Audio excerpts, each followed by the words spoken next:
എന്നും പുതുമയുമായെത്തുന്ന love the Quran masters ക്ലബിലെ പഠിതാക്കൾ ഒരുക്കുന്ന പുതിയ സംരംഭം ഓരോ ദിവസവും ശ്രോതാക്കളുടെ കൈകളിലേക്ക് എത്തുന്നു.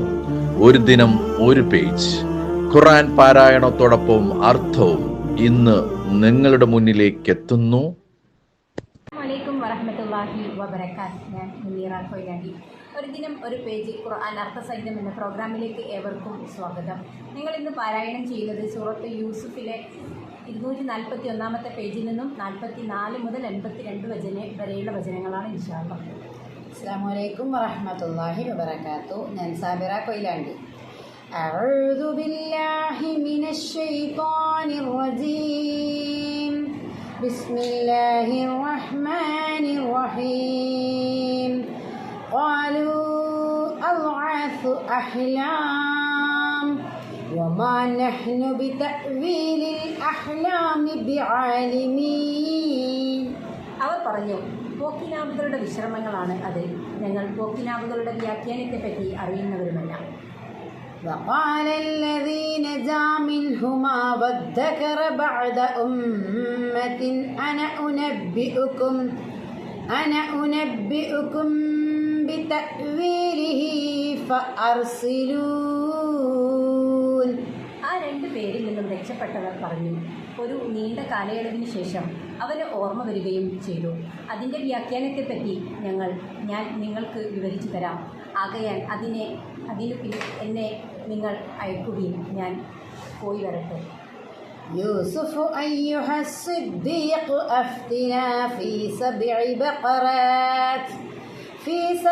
بقرات سمان يأكلهن سبع عجاف وسبع سنبلات خضر وأخر يابسات لعلي أرجع إلى الناس لعلهم يعلمون. അവൻ പറഞ്ഞു, യൂസുഫ്, ഹേ സത്യസന്ധ, 7 തടിച്ച കൊഴുത്ത പശുക്കളെ മെലിഞ്ഞ 7 പശുക്കൾ തിന്നുന്നതിൻ്റെ കാര്യത്തിൽ ഞങ്ങൾക്ക് വിധി പറഞ്ഞു തരണം. 7 പച്ച ധാന്യ കതിരുകളുടെയും വേറെ 7 ഉണങ്ങിയവയുടെയും കാര്യത്തിലും എനിക്ക് ആ മനുഷ്യരുടെ അടുക്കലേക്ക് അവർക്കറിയുവാൻ വേണ്ടി അതും കൊണ്ട് മടങ്ങി ചെല്ലാമല്ലോ.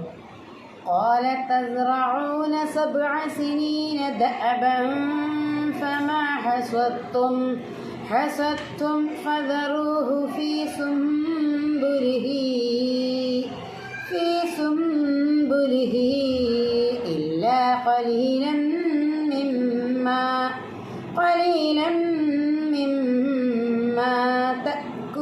تأكلون. അദ്ദേഹം യൂസുഫ് പറഞ്ഞു, നിങ്ങൾ 7 കൊല്ലം പതിവായി കൃഷി ചെയ്യും അഥവാ ചെയ്യണം. എന്നിട്ട് നിങ്ങൾ കൊയ്തെടുക്കുന്നതിനെ അതിൻ്റെ കതിരിൽ തന്നെ നിങ്ങൾ വിട്ടേക്കുകയും നിങ്ങൾ കഴിക്കുന്നതിൽപ്പെട്ട അല്പമൊഴികെ. ثم يأتي من بعد ذلك 7 شداد يأكلن ما قدمتم لهن إلا قليلا مما تحسنون. പിന്നീട് അതിനുശേഷം കഠിനമായ 7 കൊല്ലം വരും. അവ ആ കൊല്ലങ്ങൾക്ക് വേണ്ടി നിങ്ങൾ മുൻകൂട്ടി സൂക്ഷിച്ചു വെച്ചിട്ടുള്ളതും ഒക്കെ അവ തിന്നു തീർക്കുന്നതാണ്. നിങ്ങൾ കാത്തു സൂക്ഷിച്ചു വെക്കുന്നതിൽപ്പെട്ട അല്പമൊഴികെ. ثم يأتي من بعد ذلك عام فيه يعاث الناس وفيه يعصرون. പിന്നെ അതിനുശേഷം ഒരു സംവത്സരം വരും. അതിന് മനുഷ്യർക്ക് മഴമൂലം രക്ഷ നഷ്ടപ്പെടലും അതിൽ അവർ പിഴിഞ്ഞെടുക്കുക ആട്ടിയെടുക്കുകയും ചെയ്യും.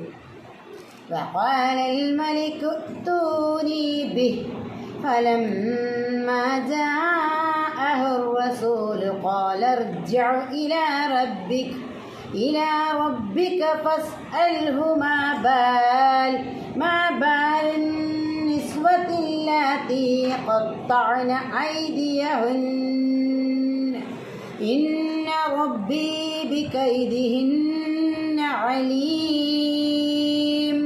രാജാവ് പറയുകയും ചെയ്തു, അവനെ എൻ്റെ അടുക്കൽ കൊണ്ടുവരുകയും. അങ്ങനെ അദ്ദേഹത്തിൻ്റെ അടുക്കൽ രാജാവിൻ്റെ ദൂതൻ വന്നപ്പോൾ അദ്ദേഹം പറഞ്ഞു, നീ നിൻ്റെ യജമാനൻ്റെ അടുക്കലേക്ക് മടങ്ങി ചെല്ലുക. എന്നിട്ട് അദ്ദേഹത്തോട് ചോദിച്ചു നോക്കുക, താങ്കളുടെ കൈകൾ മുറിപ്പെടുത്തിയ ആ സ്ത്രീകളുടെ നിലപാട് എന്താണെന്ന്. നിശ്ചയമായും എൻ്റെ റബ്ബ് അവരുടെ തന്ത്രത്തെപ്പറ്റി അറിയുന്നവനാണ്. قال ما خطبكن إذ راوتن يوسف عن نفسه قلنا حاش لله ما علمنا عليه من سوء قالت امرأة العزيز الآن حصحص الحق أنا راودته عن نفسه وإنه لمن الصادقين. അദ്ദേഹം രാജാവ് പറഞ്ഞു, സ്ത്രീകളെ, നിങ്ങൾ യൂസുഫിനോട് വശീകരണ ശ്രമം നടത്തിയപ്പോൾ ഉണ്ടായ നിങ്ങളുടെ വിശേഷം എന്ത്? അവർ പറഞ്ഞു, അള്ളാഹുവിൻ്റെ പരിശുദ്ധിയെ വാഴ്ത്തുന്ന അവനെപ്പറ്റി യാതൊരു തിന്മയും ഞങ്ങൾ അറിഞ്ഞിട്ടില്ല. അസീസിൻ്റെ സ്ത്രീ ഭാര്യ പറഞ്ഞു, ഇപ്പോൾ യാഥാർത്ഥ്യം വെളിവായിരിക്കുന്നു. ഞാനത്ര അവനോട് വശീകരണ ശ്രമം നടത്തിയത്. അവൻ സത്യവാനിൽ പെട്ടവൻ തന്നെയാണെന്ന് പറഞ്ഞു. ذلك ليعلم أني لم أخنه بالغيب وأن الله لا يهدي كيد الخائنين. അത് അങ്ങനെ പറഞ്ഞത് അവനെ അവൻ്റെ അഭാവത്തിൽ ഞാൻ വഞ്ചിച്ചിട്ടില്ലെന്നും അവൻ അറിയുവാൻ വേണ്ടിയാകുന്നു. വഞ്ചകന്മാർ തന്ത്രത്തെ അള്ളാഹു നേർവയിലാക്കുകയില്ലെന്നുള്ളതാകുന്നു. അസ്സലാമു അലൈക്കും വറഹ്മത്തുള്ളാഹി വബറകാതുഹു.